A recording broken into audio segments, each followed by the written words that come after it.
အားလုံးပဲမင်္ဂလာပါမြန်မာနိုင်ငံမှာနာမည်ကြီးနေတဲ့တခြင်းတွေမှာအတုံးပြထားတဲ့ဘောရိုကော့အကြောင်းတွေကိုဒီဗီဒီယိုမှာစူးစီးတင်ဆက်တော့မှာဖြစ်ပါတယ်ပထမအဦးဆုံးအနေနဲ့မိုးမခအိမ်မက်ခရမ်းပြလို့အမည်ရတဲ့အဆိုတော်ဟန်နေတာတီဆိုထားတဲ့တခြင်းမှာပေါ့နော်ကျွန်တော် chorus file လေးကိုပဲတင်ဆက်တော့မှာဖြစ်ပါတယ်အဲ့တော့ဒီတခြင်းက original key ပေါ့နော်မူရင်း key က key E ဖြစ်ပါတယ်အဲ့တော့ key E နဲ့ရေးတာဖြစ်တဲ့အတွက် E major scale တီးဖို့လိုပါတယ် E major scale ရဲ့ alphabet တွေကတော့ E F sharp G sharp A B C sharp D sharp E အဲ့တော့ E to E ဆိုရင်ဒါ major scale မှန်သွားပြီပေါ့နော်အဲ့မှာကျွန်တော်တို့က family chord ယူမယ်ဆိုရင်အဲ့တော့စော major scale ကိုကျွန်တော်တို့က1 major 2 minor 3 minor 4 major 5 major 6 minor 7 diminished အဲ့လိုလုပ်လိုက်ပြီဆိုရင်ကျွန်တော်တို့ family chord ရသွားပြီပေါ့နော်ကဲဟုတ်ပြီကျွန်တော်တို့ family chord တီးပြီဆိုရင်ကျွန်တော်တို့တခြင်းကို chorus လေးကိုဆိုကြည့်အောင် 1 2 3 4 show get land mommy love the onion jingle wow na pyo chali le na atata leni le ဒီ chorus မှာဆိုရင် E ပြီးတော့ဒီ F sharp ဒါကကျွန်တော်တို့ vowel chord ဖြစ်ပါတယ်သူ့ရဲ့ family chord မှာဆိုရင်ကျွန်တော်တို့ကဒီမှာဒီ F sharp minor ဖြစ်ရမှာပေါ့နော် E F sharp minor ဒါပေမဲ့ကျွန်တော်တို့က E F sharp ယူလိုက်ပါတယ်ကျွန်တော်တို့ software နဲ့မှတ်မယ်ဆိုရင် do re ဒီ re အလုံးကိုယူလိုက်တယ်ပေါ့နော်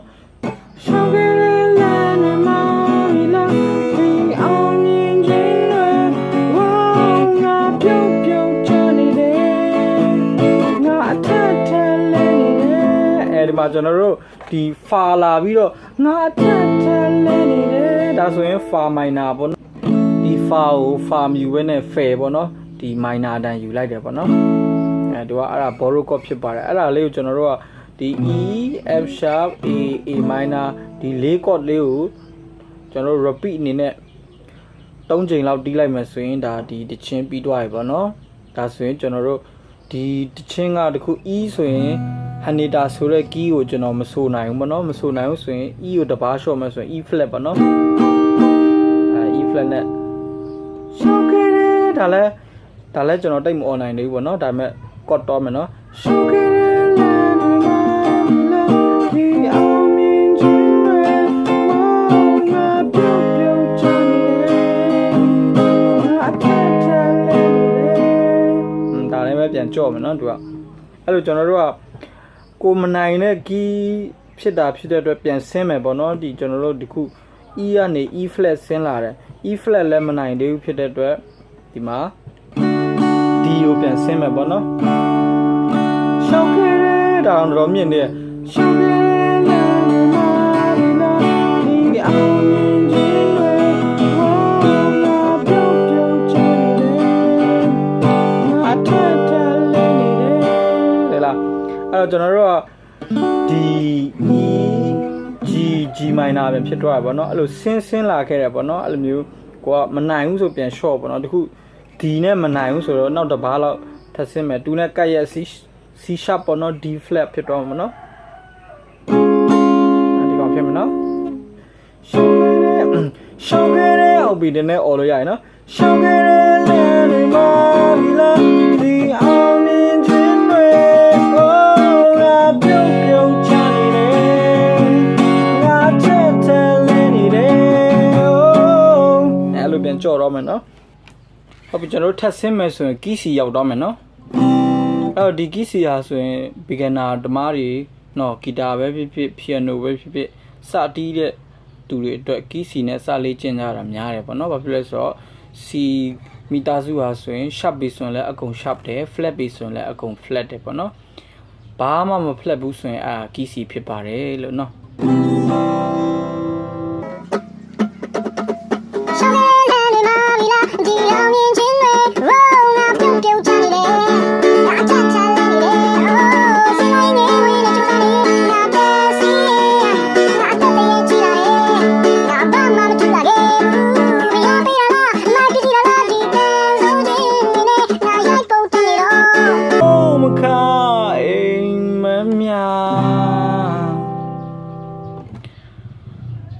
original key က key E အဲ့တော့ဒီ chorus လေးမှာပဲကျွန်တော်ပြတာဖြစ်ပါတယ်ပေါ့နော် chord လေးမျိုးပေါ့နော်software အနေနဲ့မှတ်မယ်ဆိုရင် do re fa fe ပေါ့နော်အဲ့ဒီ software အနေနဲ့မှတ်လာခဲ့လိုက်မှဆိုရင်ကျွန်တော်တို့မနိုင်ဘူးပေါ့နော်ကိုယ့်ရဲ့အတန်နဲ့လိုက်မဲ့ key ကိုယ့်ကိုဆင်းပြီးရှာလိုက်ပေါ့နော်ဒီခုလိုမျိုးကိုနိုင်ပြီဆိုပြီးထင်တဲ့ key နဲ့ကျွန်တော်တို့လိုက်ဖက်စွာတီးဆိုလို့ရပြီပေါ့နော်ဒီ borrow chord ကတော့ဒီတချင်းမှာဆိုရင် re နဲ့ fe ပေါ့နော်ဒါလေးဖြစ်ပါတယ်ပေါ့နော်နာမည်ကြီးတချင်းဖြစ်တဲ့မင်းမမင်းပဲပေါ့နော်ဒီတချင်းဟာဆိုရင်အဆိုလိုလေးပြူဆိုထားတာပေါ့နော်သူ့ရဲ့မူရင်းခီးကခီးကြီးဖြစ်ပါတယ်ပေါ့နော်အဲ့ဒီမှာကျွန်တော်ကဒီတချင်းက verb ကိုပဲကျွန်တော်ပြောပြမှာဖြစ်ပါတယ်အဲ့မှာ borrow chord ပါပါတယ်ပေါ့နော်အဲ့တော့ verb ကိုကြည့်အောင်ခီးကြီးနော်တော့ G နဲ့စရဲဆိုမဲ့ကျွန်တော်တို့က G နဲ့မဝင်မဲ့နဲ့ C နဲ့တော့ဝင်တာဖြစ်ပါတယ်ဒီတချင်းမှာထူးခြားချက်ပေါ့နော်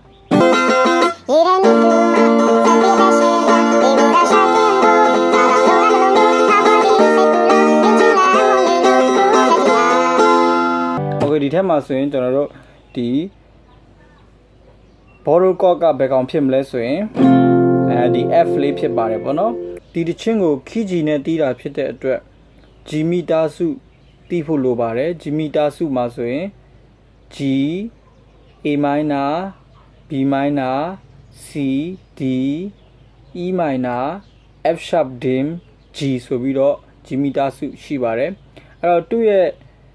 major scale ကိုကြည့်မယ်ဆိုရင် G A B C D E F sharp G ပေါ့နော်1 sharp key G ကဲဟုတ်ပြီအဲ့လို alphabet တွေကျွန်တော်တည်ထားပြီဆိုရင်ကျွန်တော်တို့ဒီ borrow chord ကဘယ်လိုလာလဲဆိုတော့ကိုကြည့်ရအောင် F sharp ဟာဆိုရင်ဒီ software နံပါတ်မှာဆိုရင် do t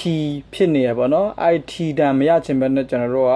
ဒီ F ကိုယူလိုက်တယ်ပေါ့နော် F ကထဲပေါ့နော်အဲ့တော့ do t ထဲပေါ့နော်တော့ထဲဆိုတဲ့ borrow chord ကိုယူလိုက်တယ်ပေါ့နော်ကဲဆော့ဆော့ကကျွန်တော်တို့ကနှိမ့်ထားတာဖြစ်တဲ့အတွက်ကျွန်တော်တို့ကပြန်မြင့်ကြည့်အောင်ဒီ G key ထက်မြင့်တာကိုကျွန်တော်တို့ကဒီတီးချင်တဲ့ဆိုပါဆိုပေါ့နော်အဲ့ဆိုရင်ကျွန်တော်တို့က G sharp key ဖြစ်တော့မှာပေါ့နော် G sharp ဆိုတော့ A flat key ဖြစ်တော့မှာပေါ့နော်အဲ့တော့ကျွန်တော်တို့ကစာကြည့်အောင်ရေတဲ့နေတူမှာစပီတန်ရှင်စရာဒီကိုရာဆိုင်တွင်လို့စာလောင်လို့အလုံးမျိုးမပေါ်ပြီးစိတ်ကူလို့ဝင်းချင်းငါမနေလို့ကူထက်ထင်လာအဲ့လိုဖြစ်တော့မှာနော်ဒါတော့ key change သွားတာပေါ့နော်ဟုတ်ပြီကျွန်တော်တို့ထပ် change ချင်တယ်ပေါ့နော်ထပ် change ချင်တယ်ဆိုရင်စောစောက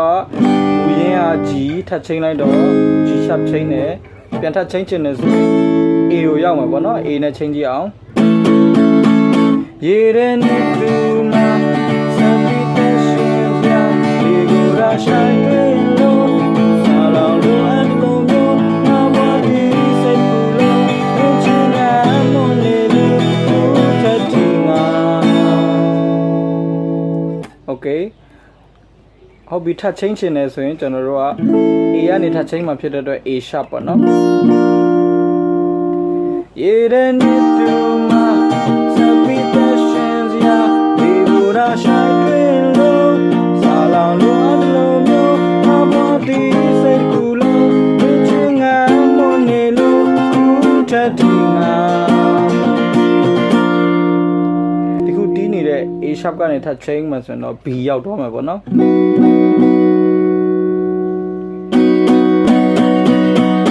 ရေတဲ့နေတူမှာစပီတဲ့ရှင်စရာဒီကိုရာဆိုင်တွင်လို့စာလောင်လို့အလုံးမျိုးမပေါ်ဒီစိတ်ကူလို့ဝင်းချင်းငါမနေလို့ထပ်ထီနာကျွန်တော်ဒီ B ကနေထပ် change မှဆိုရင် C ရောက်လာမှာပေါ့နော်ကဲဟုတ်ပြီ C နဲ့ထပ် change ကြည့်အောင်စမယ်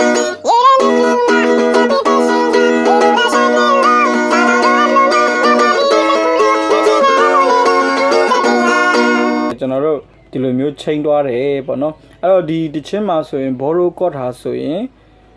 T မဟုတ်ဘဲနဲ့ထဲပေါ့နော် software အနေနဲ့ယူမယ်ဆိုရင်သူ့ရဲ့ major scale အနေနဲ့ကြည့်မယ်ဆိုရင်တော့ T ပဲရှိရမှာပေါ့နော်ဒါပေမဲ့လည်းထဲကိုတုံးလိုက်တယ်ပေါ့နော် အဲ့တော့ထဲကို borrow chord အနေနဲ့ယူသုံးထားပါတယ်ပေါ့နော်ဘယ် key ပဲချိန်လာထဲကိုယူသုံးထားတယ်ဆိုတော့ကျွန်တော်တို့ဒီမှတ်လိုက်ပြီဆိုရင်အဲ့လိုမျိုးချိန်သွားလို့ရပါတယ်ပေါ့နော်နောက်ထပ်အတစ်တင်မဲ့ဗီဒီယိုမှာပြန်လည်ဆုံတွေ့ရအောင်ကျွန်တော်တို့ဒီဗီဒီယိုတင်ဆက်တွေ့ကိုမျိုးဖြစ်ပါတယ်ကြည့်ရှုသူအရောက်စီတိုင်းပေါ်မှာဖျားခင်တော်ရေးကောင်းကြီးပေးပါစေခင်ဗျာ